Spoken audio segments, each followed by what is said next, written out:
No, o Tourism Innovation Project é netamente projeto para a comunidade de Bonaire e a comunidade bonaireana que está sentindo mesmo, tem mais leu de turismo, sem saber como participar, sem saber também como não por generar também eigenlijk entrada com o turismo, nós está netamente criar projeto aqui para tour bonaireano, bibana Bonaire, que vem com ideia nova,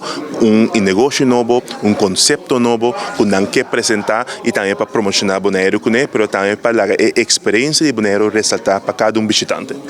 Bom, o conteúdo do projeto está amplo. Ora nós vamos para inovação. Inovação não acaba nunca. Inovação é processo. Pensei também o projeto aqui está netamente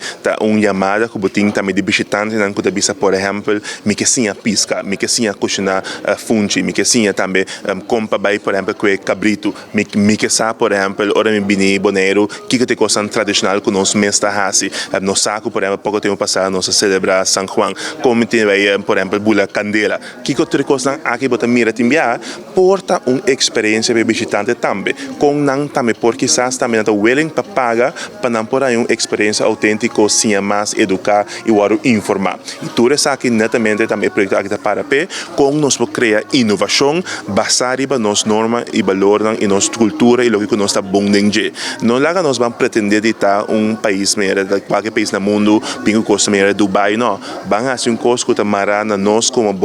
Bonaire autêntico que nós está e vão dar essa aqui como oportunidade para visitantes não por experiência.